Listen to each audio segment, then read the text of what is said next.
Hey there.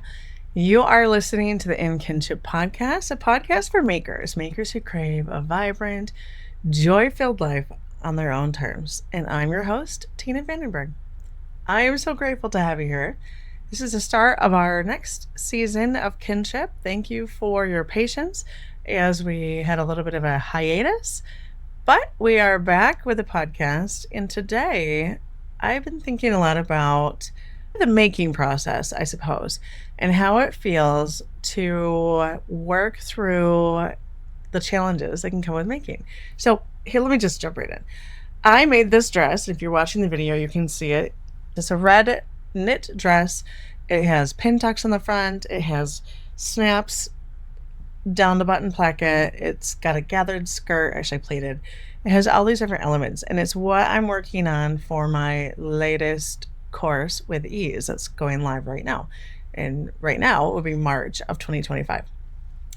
So I was working on the drafting for this particular garment. So in my With Ease courses, we take a basic garment and we change it into new and more intricate designs as a way to show people, one, that they are so capable and they can have so much success working through different design elements and learning how to take their garments and make them into something different. I know all of you listening are not garment sewists, so bear with me for a moment, because this really relates, I think, to all of us. So I was working on the pattern for this. This is what we're going to work on in late April, and so I've got some time. And how I begin that process is I'll consider the elements I want to have in it. I'll consider what makes the most sense to make first, and I'll start with a pattern. I'll lay the pattern on my table. I'll start to cut it apart, add seam allowance here, add ease there, like kind of figure out what I want this design to look like in the end. And I should say, obviously, first it begins with like deciding what kind of design I want, right? Like working through what that might look like. And that truly is one of my favorite parts of any creative project. I love sketching designs and thinking about solving my problem, if you will. And by problem, I mean like in air quotes, right? This isn't really a problem. It's really like I have these parameters, and that's my most fun way to make, is to have parameters that I'm trying to solve. So like I love that for when I was making a little camping cabinet that I wanted to take with my vintage 1964 Apache Eagle camper.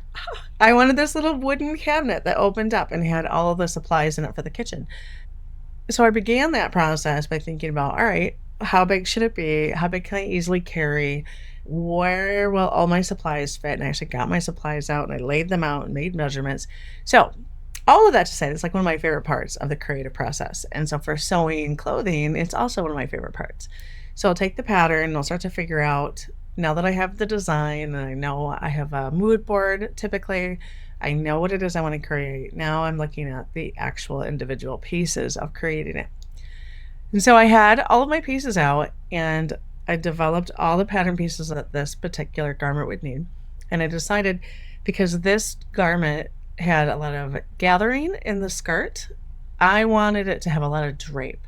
So for me, that would mean working with something that's either a modal or, in the rayon world, something that's got good stretch, good recovery, so it has a little bit of elasting, but it also has great and beautiful drape, because I wanted it to move with me and not feel more stiff like a cotton might.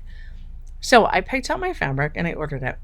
And I knew I wanted it relatively thin because I, again, was doing a lot of gathering on the skirt, and I didn't want to add bulk with that gathering, but I wanted it to lay closer to my body and have that movement. So I ordered my fabric. I got to work on my iteration, and over the weekend, I sewed it up and found a couple of issues.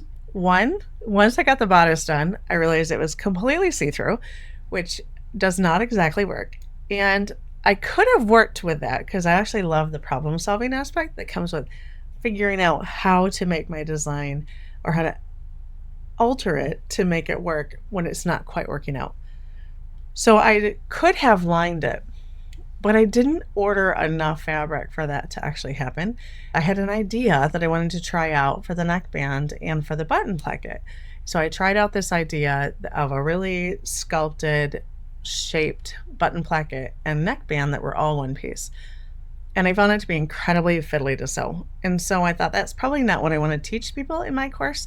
There are already enough challenges with sewing and drafting patterns from scratch to fit your unique body, because even though they're going to follow my process, I'm going to give them help along the way, they're still doing this for their own unique bodies, which is beautiful and will give them so much success and so much up leveling of their skills.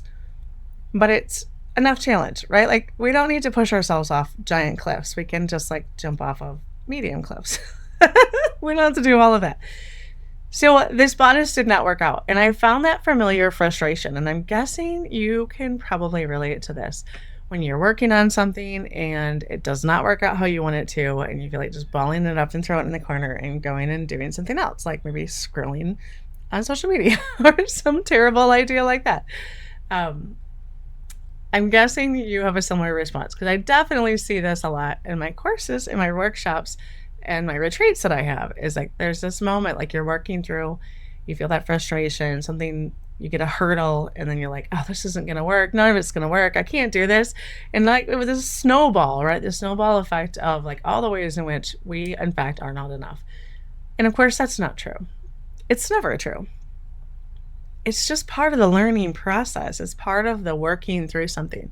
And I see this a lot with my little boy. He's 9 years old, and he's definitely at that place where he's sort of terrified of doing anything imperfectly. And so I get to think about this a lot too, and think about it a lot as a mother, like how to encourage him to fail and to be okay with failing, to pick himself up and to do something again, right? Until he gets what kind of success he wants to get out of it.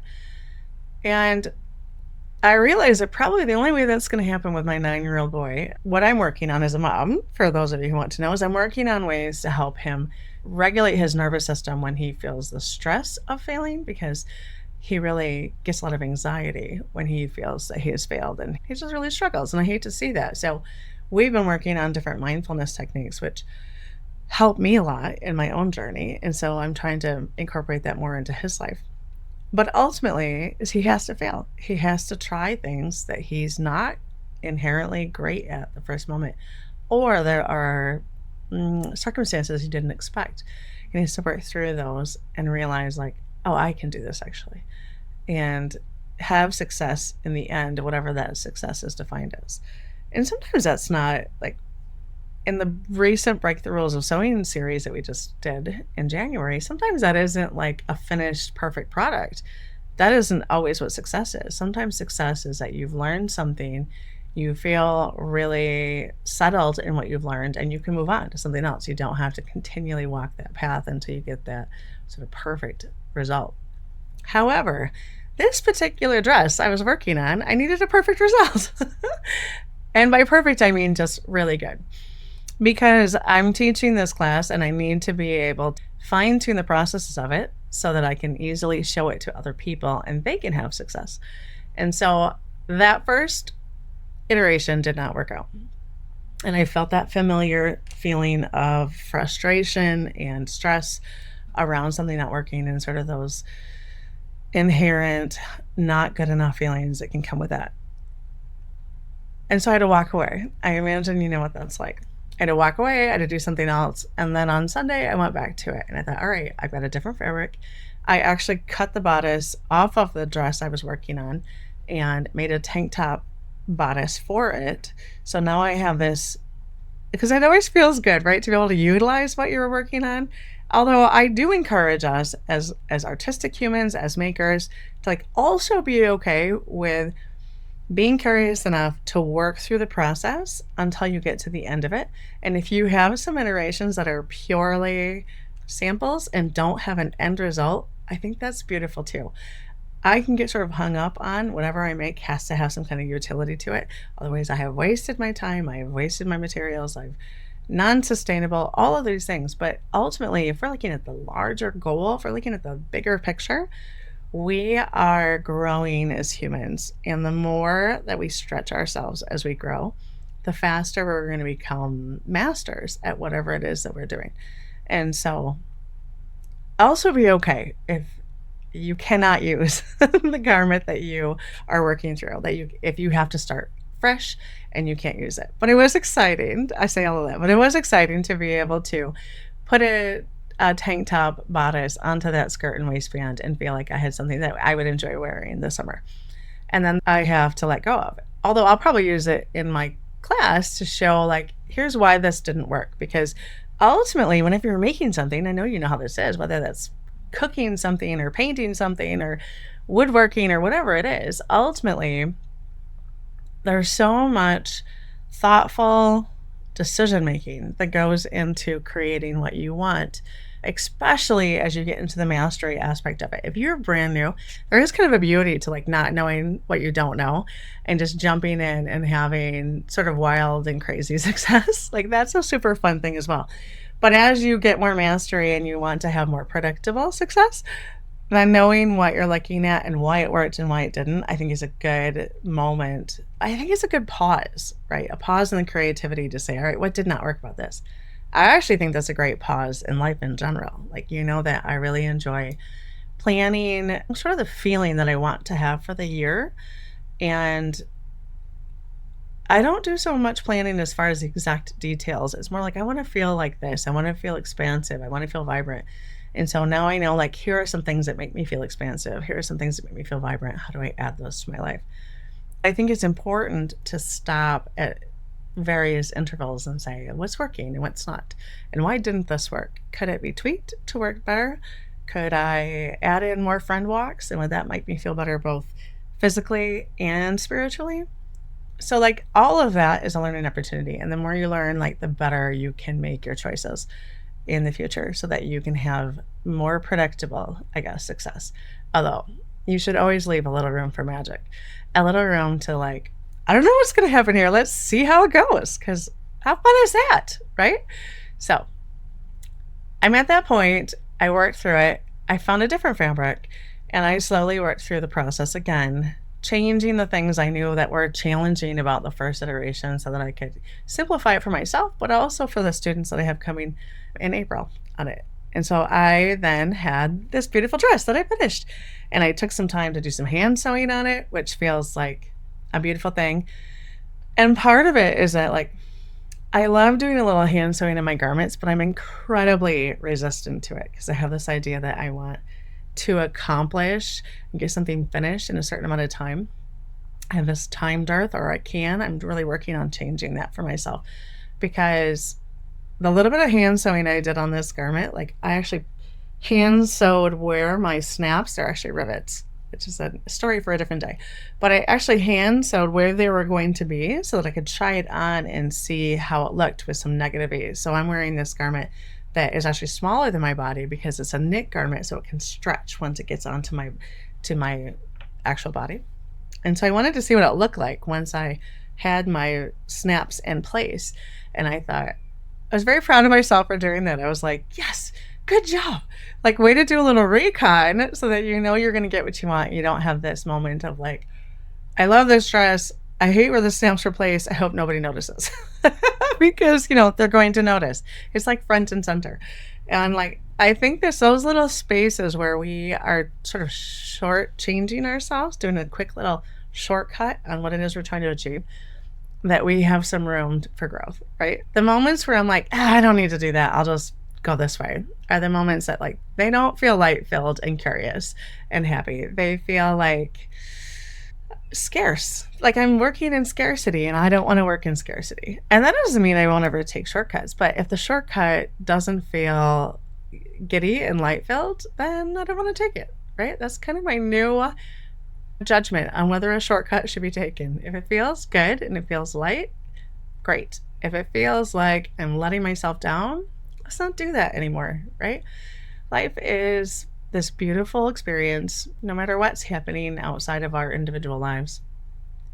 We still have this ability to experience our own lives. And I would even say maybe, I don't know about obligation, but we can do the most beauty in the world when we ourselves are living in joy. And I believe deep in my soul that we can live in joy no matter our circumstances, whether our leg is broken or our political system is in turmoil or there's great sorrow because we can have both things at one time. And so I encourage you to do things that you love and to do things that bring you joy alongside the things that are hard. Because I don't know about you, but I have found in my life that the joyful times don't just stick around waiting for me to enjoy them as an external event, right? My life always has these big ups and downs, and like just when I think I've caught my breath, I'm knocked on my butt again. And I'm like, I mean, just personally. And then, of course, there's the grander scheme of things that we work towards. And it's not to say that we don't have empathy or that we don't work towards the changes that we want in the world, but we also have this life to live. And we have so much control over how we experience the life that we have. And so, what I really want to leave you with today is work through the struggle of learning something new. Enjoy the process. Enjoy life alongside the hard, because